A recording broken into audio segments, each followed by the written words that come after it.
Shalom. Chers amis, cette semaine, nous commençons un nouvel ouvrage, le livre de Shemot, appelé en français le livre de l'Exode, et nous sommes confrontés à l'exil du peuple juif, la descente terrible, dramatique du peuple juif en Égypte, et dans la Haftara, tirée du livre de Ishayahu, nous assistons à l'évocation justement de la fin des temps, du peuple juif. Am Israël, le peuple juif va sortir de cet exil. Le son du chauffard, du grand chauffard qui va ramener les juifs perdus au milieu de l'Égypte, au milieu de la Syrie. Et je voudrais, si vous me permettez, opérer un parallèle entre cette descente en Égypte et justement le retour à notre génération en Eretz Israël. Au moment où nous parlons de la descente en terre d'Égypte, le peuple juif n'est pas encore séparé, n'est pas encore divisé. Il parle une seule langue, une seule famille est descendue en Égypte. Alors que cette évocation beaucoup plus difficile, beaucoup plus dramatique du retour du peuple juif sur sa terre va demander énormément de travail, énormément de labeur. Ce peuple a été divisé, a été séparé. Voilà le dernier exil auquel justement nous assistons à sa fin, puisque le peuple juif revient des quatre coins de la terre en Eretz Israël. Mais nous pouvons mettre en évidence ces trois exils. Le premier, effectivement, la famille d'Israël qui est descendue en Égypte.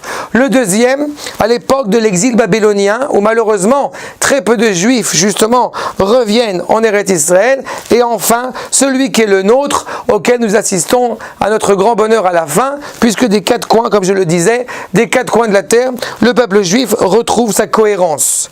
Et alors, voilà que le verset justement met en évidence Ve'aya beyom ahu yarbot Hashem. En ce jour, Akadosh Baruch Hu va récolter tous ces juifs, va les télaquer tous les echad ben Israël, va les récolter l'un après l'autre, de quatre coins où ils puissent se trouver, il vient les récolter. À l'époque du deuxième Beth Amikdash, nous ne sommes pas totalement séparés à travers le monde, mais nous sommes déjà divisés dans notre être, dans notre manière de parler, dans notre manière de nous comporter. Donc la difficulté est supplémentaire. Nous ne sommes pas seulement sur une seule terre, mais nous sommes malgré tout divisés. Nous commençons à perdre la langue qui est la nôtre, la langue hébraïque. Mais alors, l'évocation de Ishayahu montre bien qu'il s'agit ici du dernier exil, à savoir à la fois séparé et à la fois divisé. À la fois, nous avons du mal à retrouver notre cohésion, mais nous avons aussi du mal à retrouver notre unité linguistique, notre unité culturelle. Eh bien, Akadosh Baruch Hu nous assure, par le biais de cette Haftara, que justement, ce retour sera inévitable. Et nous avons le privilège, en ce jour, en cette semaine, où justement nous commémorions le 18 Tevet, eh bien la sainteté du Rav Moshe Chalfon HaKohen, le souvenir du Rav Moshe Chalfon HaKohen, qui était, je rappelle, le Rav de Djerba, et qui justement a vu quelque chose qui était profondément majestueux, noble, impressionnant et tellement émouvant à notre génération. Il a vu justement qu'apparaissait le dernier retour du peuple juif sur sa terre.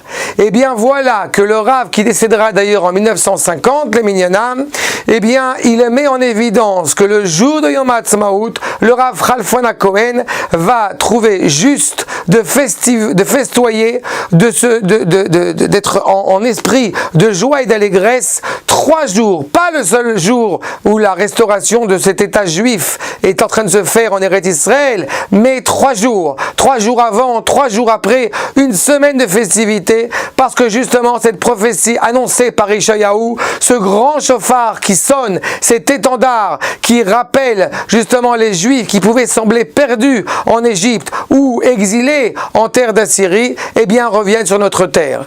Et c'est ce que nous souhaitons justement à chacun d'entre nous, à chacun d'entre vous, peu importe où les Juifs se trouvent, eh bien le son du chauffard se fait jaillir, se fait entendre, et il est temps de s'organiser pour que de tous les coins de la terre, le peuple juif revienne et réintègre sa terre pleinement. Shabbat Shalom.